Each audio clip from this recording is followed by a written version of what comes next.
Welcome back to our YouTube channel. After Day murdering, day 3 after murdering somebody. Wow! Don't put that on the camera. It was worth it. Forget Prom dates and college applications. These girls faced a starker reality, a life behind bars. Their futures morphed from TikTok trends to sentenced to a lifetime within concrete walls. Imagine hearing the judge say that you will spend your entire life within the confines of a prison, away from society. Their futures were ripped open, replaced by the cold, clanging certainty of life sentences. Well, today I will show you female teens reacting to life sentences. Jennifer Mee.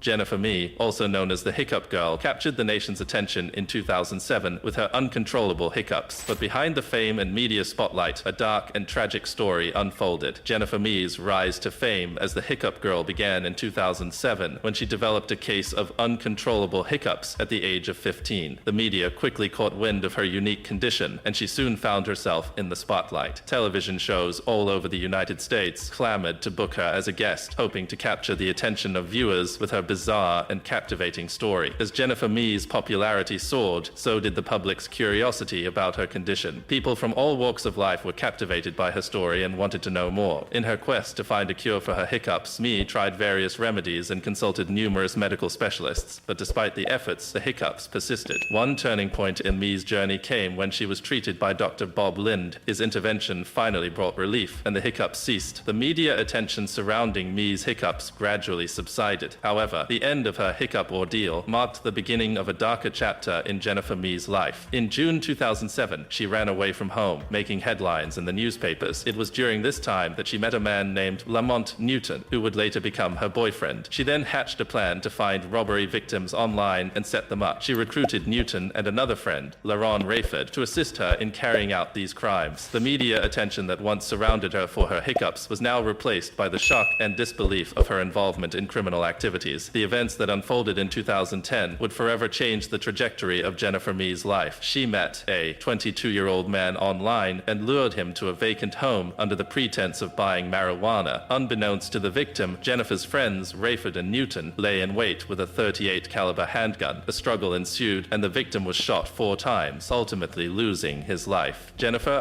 Rayford, and Newton were swiftly apprehended by the authorities. They all lived together and were arrested within hours of the crime. During the investigation, Jennifer and her accomplices admitted to their involvement in the murder, further shocking the public and the media. The trial that followed was a spectacle, with the prosecution presenting compelling evidence against Jennifer. A recording of a jailhouse phone call between Jennifer and her mother was played, in which she confessed to setting everything up. Because I set everything up, it all went wrong, Mommy. Shit just went downhill after everything happened, Mom. Experts also found that her DNA was found on the victim's shirt, further linking her to the crime. Jennifer's defense team argued that she suffered from schizophrenia and that her hiccups were a symptom of Tourette's syndrome. They also offered a plea deal, but she rejected it, opting to go to trial. The judge ordered a psychological evaluation, which determined that Jennifer was competent to stand trial. In 2013, the verdict was delivered. Jennifer Mee was found guilty of first-degree murder and sentenced to life in prison without the possibility of parole. Her co-defendants, Rayford and Newton, faced the same fate. Be the jury finds as follows: defendant in this case, defendant is guilty of murder in the first degree as charged.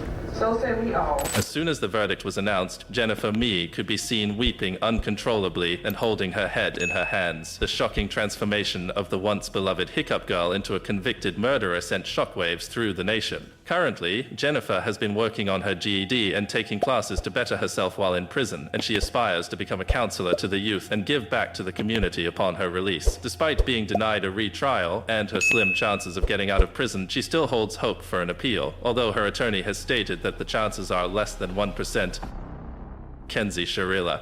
It was a sunny afternoon in July 2022 when the quiet suburb in Ohio was shaken by a horrifying incident. Mackenzie Sharila, a 17-year-old girl with a troubled past, made a decision that would have devastating consequences. Behind the wheel of her 2018 Toyota Camry, she embarked on a reckless journey down a seemingly ordinary road. As Sharila accelerated, her car reached an unimaginable speed of 100 miles per hour. With a chilling determination, she steered the vehicle towards a brick wall. crashing into it with a force that shattered the tranquility of the neighborhood. The impact was cataclysmic, leaving a trail of destruction in its wake. Emergency services were immediately dispatched to the scene, where they were met with a scene of utter chaos. The mangled wreckage of the car lay against the remnants of the brick wall, a haunting testament to the violence that had unfolded. Among the debris, the lifeless bodies of two young individuals, Dominic Russo and Davion Flanagan, lay motionless. As investigators combed through the wreckage, a sense of disbelief hung heavy in the air. In the aftermath of the crash, Mackenzie Shirilla was swiftly apprehended by law enforcement. The evidence against her was overwhelming, and the prosecution wasted no time in building a case against the young woman. The trial that followed would expose the chilling details of Shirilla's premeditated act, leaving the courtroom in stunned silence. Throughout the proceedings, it became clear that Shirilla's actions were not the result of a momentary lapse in judgment. They were calculated, deliberate, and driven by a disturbing motive. The prosecution presented evidence that painted a picture of a troubled relationship between Shirilla and Dominic Russo, her boyfriend at the time. Witnesses testified to the volatile nature of their relationship, recounting instances of heated arguments and threats of violence. One particular piece of evidence was a video captured weeks before the crash, in which Shirilla was seen arguing with Russo and threatening to damage his car. It was a glimpse into the toxic dynamics that had ultimately led to the tragic events of that fateful day. As the trial progressed, the courtroom was filled with a palpable tension. Shirilla's defense team attempted to cast doubt on the prosecution's case. They argued that Shirilla's actions were not premeditated, but rather the result of reckless driving and a loss of control. However, the evidence presented by the prosecution painted a different picture. The court heard from experts who analyzed the car's computer data and surveillance footage, revealing a deliberate steering maneuver just moments before impact. This evidence left little room for doubt. Mackenzie Shirilla had intended to cause harm. Finally, after weeks of emotional testimony and legal arguments, the jury reached a unanimous verdict. Mackenzie Shirilla was found guilty on all charges, including murder, felonious assault, aggravated vehicular homicide, drug possession, and possession of criminal tools. Hearing the sheer number of charges she was facing, Mackenzie began to weep uncontrollably. She placed her hand over her mouth to try to control her sobs. The weight of the verdict hung heavy in the courtroom as the families of the victims found a small measure of solace in the knowledge that justice had been served. The sentencing hearing was another somber affair, with the courtroom filled to capacity. The families of Dominic Russo and Davion Flanagan, their faces etched with grief, sat in silence as they awaited the judge's decision. In delivering the sentence, Judge Russo opted for a punishment that would ensure Shirilla would spend a significant portion of her life behind bars. She sentenced her to life in prison, with the possibility of parole after 15 years. It was a decision that struck a delicate balance between accountability and the recognition that Shirilla's release after the minimum term was unlikely. As he will not be out in 15 years. So she's sentenced on count 2, the murder of Davion Flanagan, 15 years to life. She's sentenced on count 1, the murder of Dominic Russo, 15 years to life, to be served concurrent to each other, with credit for time served. Mackenzie listened to her sentencing with her eyes filled with tears, now fully aware of the gravity of her situation. Hopefully, regret was one of the many emotions she was feeling, though no amount of regret would bring back the 2 lives she took. Franecha Torres.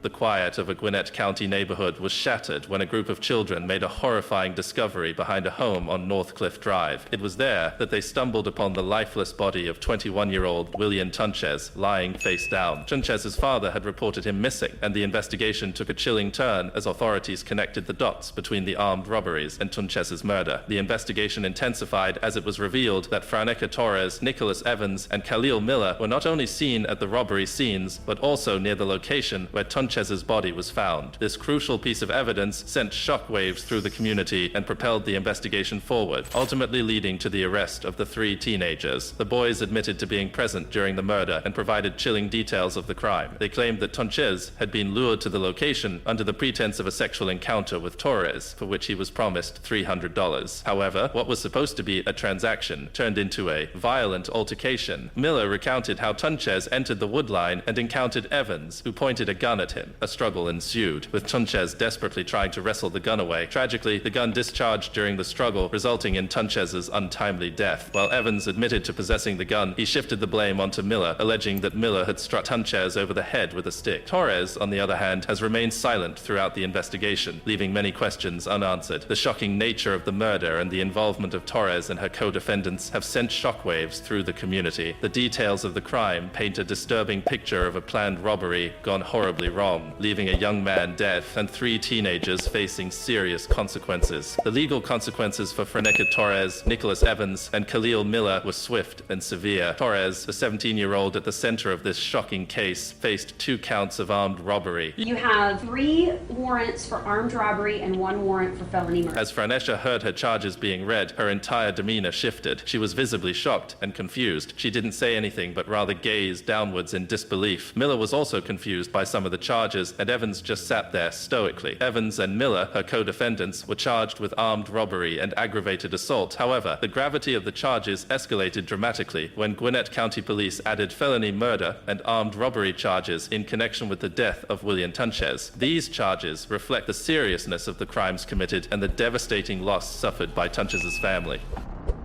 Shelby Isaac, Eddie Tate II, Edwina Thomas, and an unborn baby were living their lives, unaware of the impending danger that lurked in the shadows. Little did they know that their lives would be cut short in a senseless act of violence. The 2100 block of Westchester Circle was a quiet neighborhood where families went about their daily routines. But on that ill-fated day, chaos erupted, leaving a community in shock and mourning. Shelby Isaac, a 20-year-old with a troubled past, found herself entangled in a web of deceit and desperation. Isaac had been struggling with personal issues and had fallen into a dangerous crowd, seeking solace in the wrong places. As the days passed, tensions began to rise within Isaac's circle of acquaintances. Money became a source of contention, specifically a dispute over a purchase of hair weaves. Isaac had made a transaction with someone, and when she didn't receive what she expected, anger and resentment started to consume her. She became fixated on reclaiming her money, and in her twisted logic, she believed that violence was the only solution. It was during this time that Victoria C.A., a co-defendant in the case, entered the picture. Together, Isaac and C.A. hatched a plan that would forever change the lives of those involved. In January, Isaac and C.A. confronted Eddie Tate II and Edwina Thomas at their residence on Westchester Circle. What started as a heated argument quickly escalated into a horrifying act of violence. Shots rang out, shattering the tranquility of the neighborhood. Tate and Thomas fought for their lives, but their efforts were in vain. They were shot to death by Isaac and C.A. The investigation into the murders was meticulous and thorough. The evidence pointed directly at Isaac and C.A., leaving no room for doubt. The prosecution built a compelling case. The trial that followed was a spectacle, captivating the nation's attention. The courtroom was filled with tension as the shocking details of the crime were revealed. Isaac's emotional outburst upon hearing the guilty verdict only added to the intensity of the proceedings. As you can see, Shelby cries in the arms of her attorney. We, the jury, find the defendant guilty of second-degree murder as included in count 1. Signed by the foreperson of the jury. Mr. Murphy, is that your verdict? Mr. Aldridge, is that your verdict? Ms. Foster, is that your verdict? Falls to the ground upon hearing the verdict. People tried to help her up, but she remained uncooperative. The judge, however, takes no notice of her behavior and continues on. Shelby Isaac was found guilty of second-degree murder for the killing of Eddie Tate II, reckless homicide for the killing of Edwina Thomas, and criminally negligent homicide for the death of the unborn baby. This gripping tale of Shelby Isaac's life sentence serves as a reminder of the devastating consequences of letting violent thoughts guide your judgment. Kai Andrea Cook. In the quiet town of South Daytona, a series of carjacking incidents sent shockwaves through the community. At the center of it all was Kai Andrea Cook, a 19-year-old woman whose actions would forever change the lives of those involved. It all began when Cook, along with her then-boyfriend Kendrick Bass, devised a sinister plan to lure unsuspecting victims using a popular dating app. Their intentions were far from innocent as they sought to rob and carjack those who fell into their trap. Armed with deceit and a deadly weapon, Cook used the Meet Me social app to entice Perry Nida, a man from Palm Coast, with promises of sex and marijuana. Little did Nida know he was walking into a dangerous web spun by Cook and Bass. On that fateful day, Nida invited his friend Emmanuel Manny Purcell to join him on what he believed would be a casual encounter. Unbeknownst to them, their lives were about to take a terrifying turn. As Cook sat in the pickup truck with Nida and Purcell, Bass, wearing a ski mask and armed with a black handgun, emerged from the shadows. With a laser pointed at Nida, Bass demanded that he exit the vehicle. In a moment of bravery, Purcell pushed back against Bass, resulting in a struggle for control. In the chaos that ensued, Bass fired his weapon, striking Purcell in the abdomen. Miraculously, Purcell survived the harrowing ordeal, but his life would never be the same. The courtroom became a stage for justice as Cook faced the consequences of her actions. Sentence you to 20 years in state prison.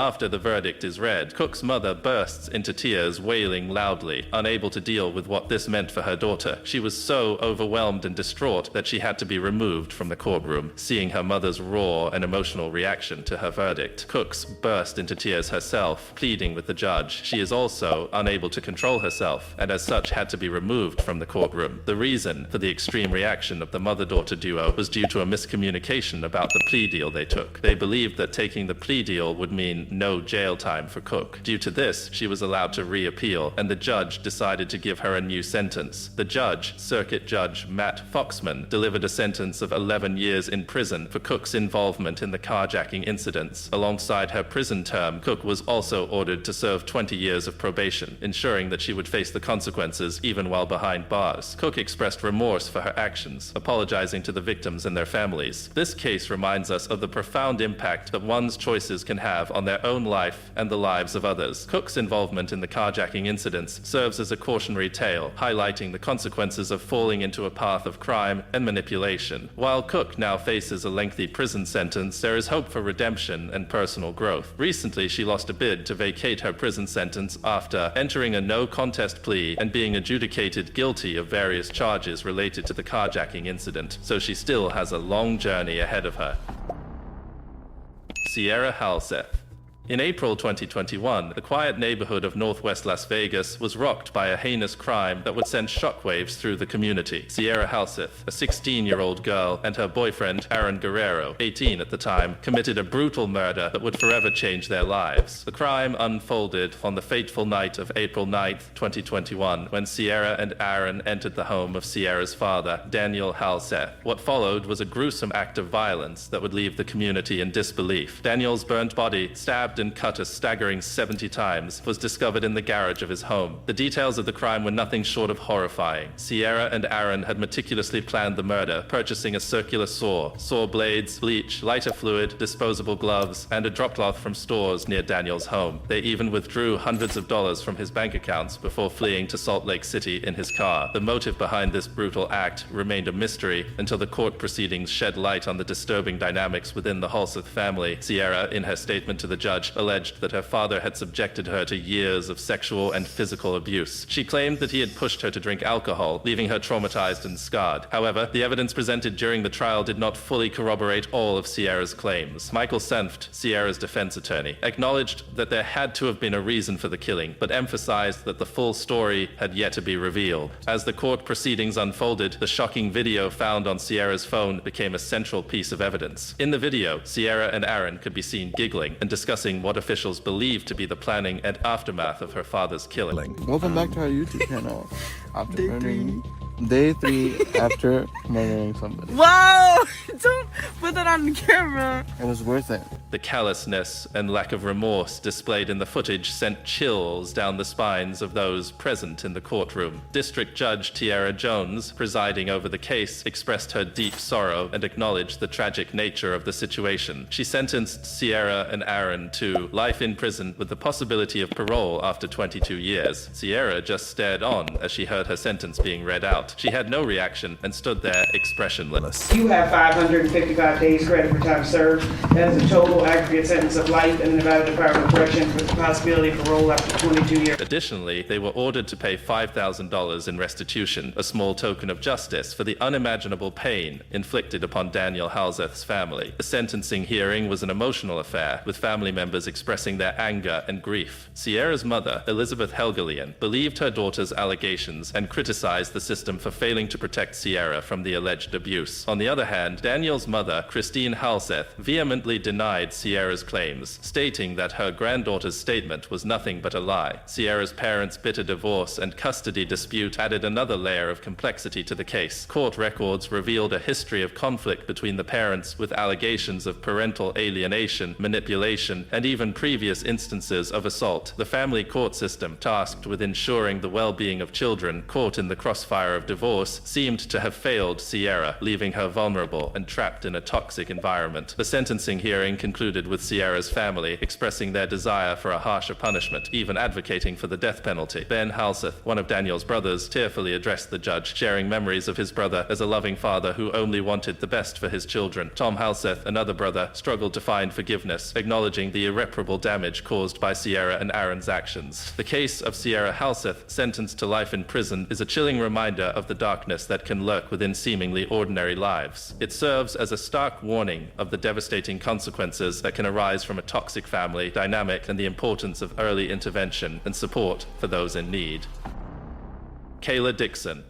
18-year-old Kayla Dixon has been sentenced to life in prison for her involvement in a tragic crime. Dixon's role in the murder of Danny Zeitz, a semi-professional gamer, has left a community in mourning and shed light on the dangers of online transactions. The incident took place in 2014 when Dixon and her boyfriend, Nathaniel Vivian, responded to a Craigslist ad for a PlayStation 4. The courtroom was filled with tension as the trial of Kayla Dixon, the 18-year-old accused of the murder of Danny Zeitz, began. The prosecution wasted no time in presenting a compelling case against Dixon, outlining the events that led to the tragic loss of Zeitz's life. The prosecutor painted a vivid picture of the crime, describing how Dixon and her boyfriend, Nathaniel Vivian, responded to a Craigslist ad for a PlayStation 4. What seemed like a routine transaction quickly turned into a nightmare when Dixon and Vivian arrived with the intention of robbing Zeitz. As the trial unfolded, the prosecution presented evidence that Dixon and Vivian had planned the robbery in advance. Phone records and text messages revealed their intent, showcasing a level of premeditation that sent shockwaves through the courtroom. Witnesses took the stand, recounting the events of that fateful day. One witness, a neighbor who heard the commotion, testified to the sound of a heated argument followed by a single gunshot. Forensic experts meticulously analyzed the crime scene, presenting evidence that linked Dixon to the murder weapon. Gunshot residue found on her hands and clothing provided a damning connection, leaving little room for doubt regarding her involvement. The emotional weight of the trial was palpable as Zeitz's family sat in the courtroom, their grief etched on their faces. They listened intently to the testimonies, seeking justice for their beloved son, brother, and friend. Dixon's defense attorney attempted to humanize her client, highlighting the difficult circumstances Dixon had faced in her life. She argued that Dixon's troubled upbringing, marked by instances of rape and involvement with criminal individuals, had influenced her actions. While not excusing her behavior, she aimed to provide a glimpse into the factors that led to this tragic event. As the trial drew to a close, the jury deliberated on Dixon's fate. The weight of their decision hung heavy in the air as they grappled with the evidence presented and the profound loss suffered by Zeitz's loved ones. In the end,